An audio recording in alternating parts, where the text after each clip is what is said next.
मशहूर अभिनेता नाना पाटेकर की पत्नी है बेहद खूबसूरत। उनके बीबी और बच्चे आज कहाँ रहते हैं और क्या कर रहे हैं। वैसे नाना पाटेकर के बारे में तो लोग बहुत कुछ जानते हैं, लेकिन उनकी फैमिली के बारे में बहुत कम लोग जानते हैं। आज की इस वीडियो में हम आपको नाना पाटेकर की शादीशुदा जिंदगी और उनकी फैमिली के बारे में बताने वाले हैं। क्या आप जानते हैं कि नाना पाटेकर की पत्नी कौन है, क्या करती हैं और कैसी दिखती हैं? अगर आप भी ये सभी बातें जानना चाहते हैं तो हमारे साथ इस वीडियो के एंड तक बने रहे। इस वीडियो में हम आपको नाना पाटेकर की जिंदगी से जुड़े कुछ अनछुए पहलू बताएंगे जिनके बारे में बहुत कम ही लोगों को पता होगा। नाना पाटेकर अपनी पत्नी से पहली बार थिएटर में मिले थे। शुरुआत में नाना पाटेकर का सोचना था कि मैंने शादी तो करनी नहीं है, इसीलिए थिएटर ज्वाइन कर लेता हूँ। जब मैं कुछ पैसे कमा लूंगा और कोई लड़की मुझसे शादी करने को तैयार हो जाएगी तब देखूंगा। वहाँ पर उनकी मुलाकात नीलू उर्फ नील कांति से हुई, जो एक बहुत अच्छी एक्ट्रेस हुआ करती थी और लिखती भी अच्छा थी। नाना बताते हैं कि उनकी पत्नी एक बैंक में ऑफिसर थी और 2,500 रुपए महीना कमाती थी। उस वक्त मुझे शो के 50 रुपए मिल जाते थे और अगर मैं महीने में 15 शो कर लेता था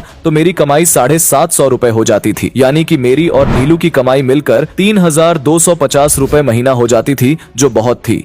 नाना की मुलाकात नीलू से थिएटर के दौरान हुई और नाना पाटेकर और नीलू एक दूसरे को अपना दिल दे बैठे। फिर दोनों ने शादी करने का फैसला कर लिया। नाना बताते हैं कि 70 के दशक में सिर्फ 200 रुपए में राशन आ जाया करता था, इसलिए हमारी बचत काफी हो जाती थी। हमने शादी पर सिर्फ 750 रुपए ही खर्च किए थे। हमारे पास कुल 24 रुपए बचे थे, जिससे हमने सॉफ्ट ड्रिंक्स खरीदी और अपने मेहमानों को एक छोटी सी पार्टी दी। शादी के बाद हम एक रात के लिए पुणे भी गए थे। उनके एक दोस्त अरविंद देशपांडे ने उनके लिए होटल में रूम बुक कराया था। नाना पाटेकर की मां ने तो उनकी पत्नी नीलू सिनेमा से हमेशा दूर रही हैं। वह कहते हैं कि उसकी इकलौती फिल्म आत्मविश्वास थी, जिसे सचिन पिलगांवकर ने डायरेक्ट किया था। इस फिल्म के लिए उन्हें बेस्ट एक्ट्रेस का अवार्ड भी मिला था। बढ़ती उम्र के साथ नीलू का वजन भी बढ़ गया और वो फिल्मों से दूर हो गईं। नाना यह भी कहते हैं कि उन्होंने नीलू को वजन कम करने की सलाह भी दी थी, लेकिन आज नाना पाटेकर की शादी टूट चुकी है। नाना पाटेकर ने हालांकि अपनी पत्नी से तलाक तो नहीं लिया है, लेकिन ये दोनों अलग अलग रहते हैं। नाना पाटेकर ने एक इंटरव्यू में बताया था कि हम रोज मिलते हैं और एक दूसरे का ख्याल रखते हैं, लेकिन हम साथ नहीं रहते। रिपोर्ट्स की माने तो नाना का अफेयर जब मनीषा कोइराला के साथ चला था तो यह बात उनकी पत्नी को पता चली थी। इसके बाद नीलकांत उन्हें छोड़कर चली गई थी। हालांकि नाना पाटेकर ऐसी किसी भी बात से इनकार करते हैं। नाना पाटेकर की पत्नी दिखने में बेहद खूबसूरत है और वो खुद भी एक बहुत अच्छी थिएटर आर्टिस्ट और एक लेखिका रह चुकी हैं। वहीं अगर बात करें उनके बच्चों के बारे में तो नाना पाटेकर का एक बेटा है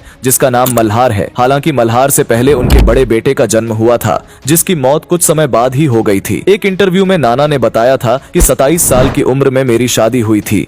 जब मैं 28 का हुआ तो मैंने अपने पिता को खो दिया और इसके 2.5 साल बाद मेरे बड़े बेटे की भी मौत हो गई। बेटे की मौत के बाद नाना पाटेकर एकदम टूट गए थे। वो किसी से ज्यादा बात भी नहीं करते थे। हालांकि कुछ वक्त बाद जब नाना पाटेकर का दूसरा बेटा पैदा हुआ तो उनकी जिंदगी में खुशियां फिर से लौट आईं। तो दोस्तों, आपको नाना पाटेकर की पत्नी और उनकी फैमिली के बारे में जानकर कैसा लगा? आप अपनी राय हमें कमेंट करके जरूर बताएं और अगर आपको हमारी ये वीडियो पसंद आई हो तो इसे लाइक और शेयर करना ना भूलें। साथ ही बॉलीवुड इंडस्ट्री से जुड़ी और भी ऐसी ही मसालेदार खबरें देखने के लिए आप हमारे चैनल को सब्सक्राइब भी जरूर कर लें।